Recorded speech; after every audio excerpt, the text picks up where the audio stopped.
मशवरे में अपनी मेहनत के कुछ तकाजे वो है जो रोजाना के लिए है, रोज करना है। कुछ तकाजे वो है जो वक्ती है, तो वक्ती तकाजों को पूरा करने के लिए सारे साथियों को उसमें इस्तेमाल करना है।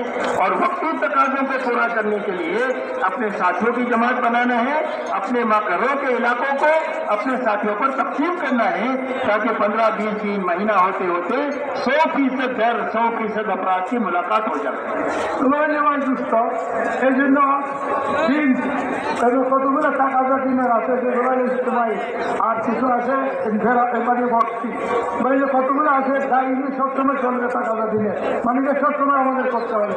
আর কিছু দিনের কাম আছে যেগুলো সাময়িক হয় বলে নিজের জন্য আমরা সব সাথী ভাইদেরকে নিয়ে জমাত বানাইব আমরা মহল্লাটারে এই জমাতের উপরে ভাগ তুলে দিব। যতটা জমাত হবে আমরা মহল্লাটারে তত ভাগ করব।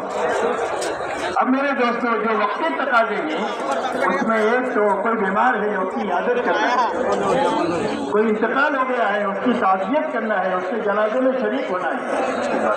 बड़े भाई वक्ती মানে সাময়িক মানে এখন সব সময় না, এবার সবই তোমার হবে। যেমন একজন অসুস্থ হয়ে গেল বলেন যে তার ইয়াদত করা, বিমারে দেখতে যাওয়া, কেউ মারা গেল তো বলেন যে তার তাজিয়ত করা, জনগণ মধ্যে হাজির হওয়া। जमात से गया है उसके घर की देखभाल के लिए जमात बनाना। কোনো ব্যক্তি আল্লাহ রাস্তায় গেছে তো তার ঘরে নেওয়ার জন্য জমাত বানানো। कोई जमात अपनी मस्जिद में आई है, कमजोर जमात है, उसकी नुसरत के लिए साथियों को तय करना जो सारे काम इनको सिखाकर अपनी मस्जिद से रवाना करें। বলেন যে পক্ষী সাময়িক কারণের মধ্যে যেটা বলেন যে একটাই যাকে জমাত আছে তো আমাদের সাথে পরামর্শ করে ঠিক করবো যাতে ওনাদের সাথে থাকা ওনাদেরকে সব কাম শিখায়। अगर मजबूत जमात आई है तो अपने तकाजे जो है मस्जिद के ऊपर उन तकाजों को पूरा करने में मजबूत जमात से काम लिया जाए। হ্যাঁ, যারা নুসরতে থাকবে দেখবে যে জমাতিটা মজবুত তুইকে দিয়া ভাই দুষ্ট আমাদের মসজিদের যত টাকা যা আছে এইগুলা পুরা করার জন্য এদেরকে নিয়ে আমরা মেহনত করব। कोई जमात निकल रही है उसको उसूल किया जाए।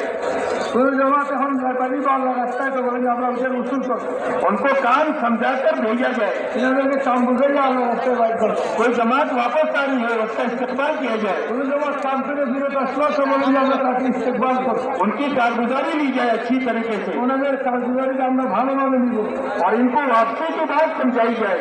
এরপরে ওনাদেরকে এখন এলাকায় থেকে কি মেহনত করবে এই অপসিত কথাটা ভালো করে বুঝে ताकि वापस जाकर के ये अपने माँ बाप के साथ, अपने भाई बहनों के साथ, अपने महल्ले वालों के साथ जब इनकी जिंदगियां बदली हुई सामने आएगी तो सबको काम समझ में आएगा, काम करने के लिए रगबत पैदा होगी लोगों में। বলেন ভাই বুঝলে যখন ভাই মহল্লায় গেল তার ঘরে গেল মা ভাই ভাই বোন এবং খারাপ মানুষ যখন তার জিন্দগিটা পরিবর্তন দেখবে তো বলে যে এইটার প্রভাব পড়বে।